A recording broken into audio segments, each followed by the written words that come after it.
Assalamualaikum warahmatullahi wabarakatuh. Berjumpa lagi dengan saya Pak Hamam di kelas online bahasa Inggris. Untuk kesempatan kali ini we will discuss about recount text.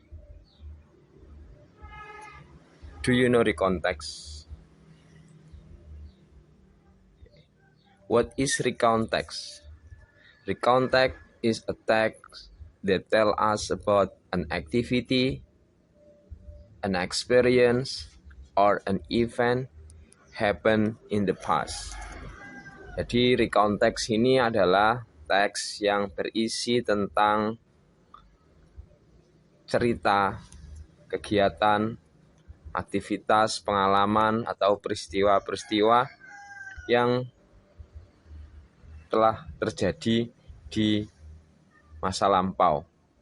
Jadi kalau misalnya kita punya sebuah cerita kemudian kita tulis dalam sebuah paragraf, maka paragraf itu disebut dengan paragraf recount atau recount text.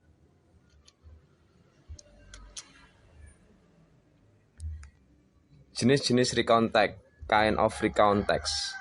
There are two kinds of recount text. Jadi ada dua bentuk recount text.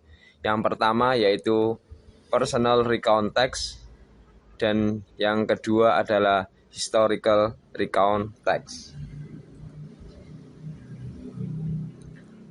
What is personal recount text?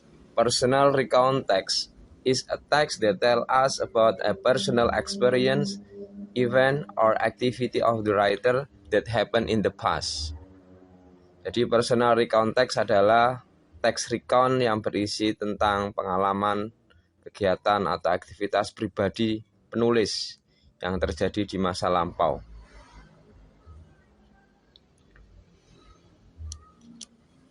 Berikutnya, historical recount text. Historical recount text is a text that tells us about a historical event in the past. Jadi historical recount text ini adalah teks recount yang berisi tentang peristiwa-peristiwa sejarah yang terjadi di masa lampau. Jadi peristiwa sejarah seperti misalnya peristiwa proklamasi Super Semar, 10 November di Surabaya, dan lain sebagainya, we call historical recount text.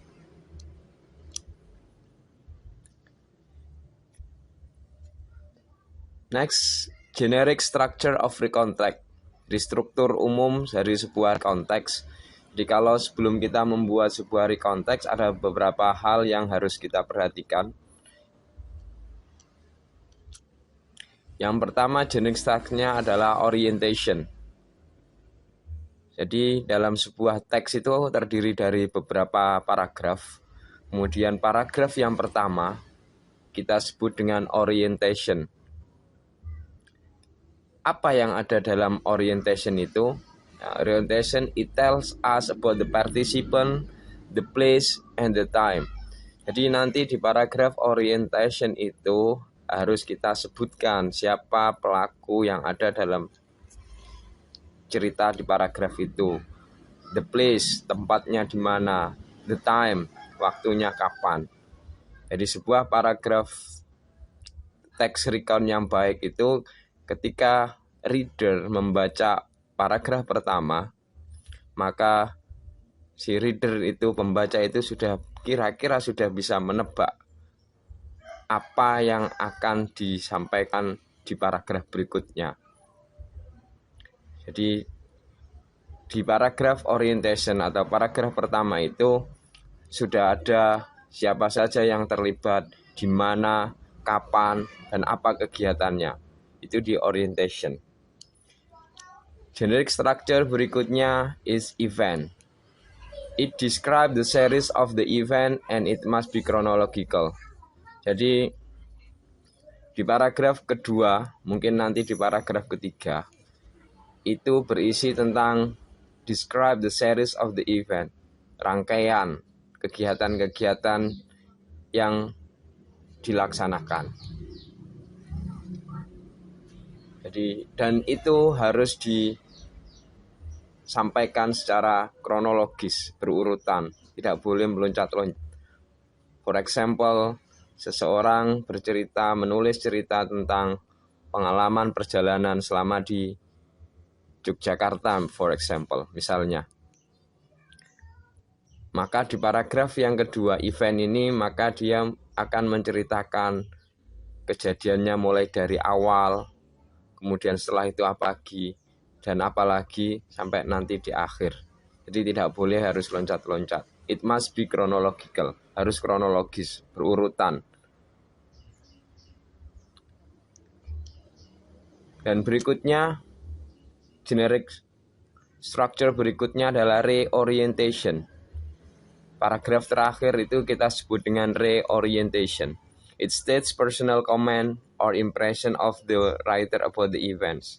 Jadi di paragraf terakhir reorientation ini berisi tentang komentar atau kesan si penulis itu terhadap kegiatan yang sudah dilaksanakan tadi. Jadi misalnya perjalanan tadi, contoh perjalanan ke Jogja, maka kesannya dia bagaimana, apakah tadi selama di Jogja itu menyenangkan atau menyedihkan, itu disampaikan di paragraf yang terakhir, yaitu kita sebut dengan reorientation. Selanjutnya untuk language feature atau ciri kebahasaan dari sebuah recount text. Using chronological connection, menggunakan kata hubung kronologis yang berurutan. Contohnya menggunakan kata then, kemudian, after that, setelah itu, dan lain sebagainya. Ciri yang berikutnya yaitu menggunakan using simple past. Karena recount text ini adalah teks yang berisi tentang kejadian yang sudah lewat, maka kata kerja ataupun to be yang dipakai dalam recount text ini harus berbentuk simple past. Dalam simple past, yaitu kata kerjanya harus berbentuk kata kerja kedua.